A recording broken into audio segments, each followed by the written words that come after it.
La femme qui est allée dans Jean chapitre 4 et a dit dans toute une ville comme la Samarie, je voulais dire tout. Elle a dit, venez voir un homme qui m'a dit tout ce qui me concerne. C'était une seule femme. Parfois je me demande comment dans l'église on a une femme et ne nous amène pas toute la ville. Quelqu'un n'a pas compris ce que je viens de dire. J'ai dit c'était une femme, c'est pas deux. Et j'ai regardé cette salle, j'ai compté le nombre de femmes. J'ai vu que tout va venir ici. Ta manière de dire amen, ça ne m'a pas plu. Donc tu vois, tu es très choqué de voir qu'attends. Donc le Seigneur voulait nous montrer qu'une femme amène une ville. Imagine s'il en rencontre 10. Elle a dit venez voir un homme. Ça veut dire que la manière qu'elle a parlé du Seigneur. Tu vois, aujourd'hui le diable est parvenu à faire de nous plus des fidèles d'une église et d'un homme de Dieu que des adorateurs de Jésus-Christ. Et il y a cette mauvaise focalisation. Mais vous allez voir, la source est dangereuse. Parce que dans l'église, il y a beaucoup de gens qui sont malades.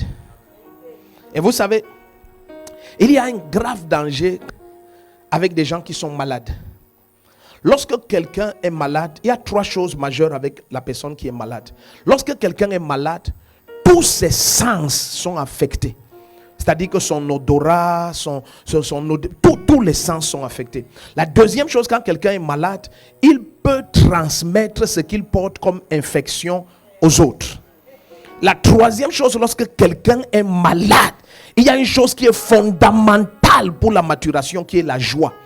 C'est impossible de voir quelqu'un de malade joyeux. Donc, et quand tu entres dans l'église, tu as comme l'impression que, est-ce qu'ils savent que plusieurs sont malades?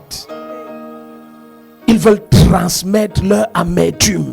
Quand tu l'écoutes parler, tu sens qu'il est malade. Ce qu'il veut transmettre, ce n'est pas la joie de Dieu, ce n'est pas l'amour de Dieu, ce n'est pas la paix de Dieu, non, c'est son infection. Il est infecté. Est-ce que tu es ici? Tu es choqué de voir quelqu'un qui est aigre, rempli d'aigreur dans l'église. Il n'y a pas la joie, il est malade. Le pasteur prêche, il n'est pas joyeux.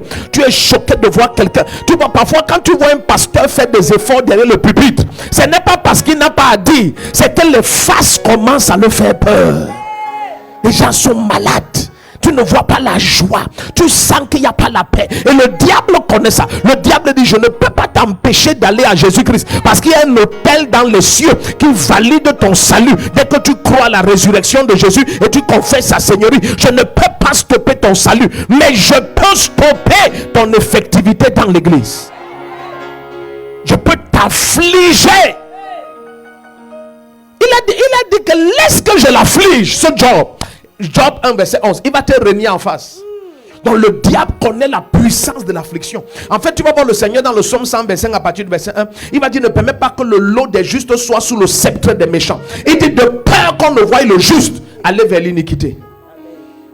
Donc l'ennemi connaît certaines choses. Est-ce que tu es toujours ici ou tu es parti? Il connaît certaines choses. Et il connaît qu'il peut te laisser aller à l'église, mais tu deviens son ouvrier dans l'église. Vous vous souvenez comment Jésus va dire dans Matthieu 24, il va dire, c'est terrible que vous parcouriez la terre et la mer pour faire un prosélyte, mais quand vous en trouvez un, c'est étrange. Il ne dit pas vous le rendez 2 fois plus digne du royaume. Il dit dans l'église, vous le rendez 2 fois plus digne de l'enfer. Il allait déjà en enfer dans le monde. Maintenant, arrivé dans l'église, il a trouvé toute la structure pour l'envoyer dans les plus grandes profondeurs de l'enfer. Je prie pour toi. Toute maladie que tu traînes, tu vas être guéri dans ton âme, dans ton esprit, dans ton corps. Si j'étais toi, mon amen allait être sévère comme le tonnerre.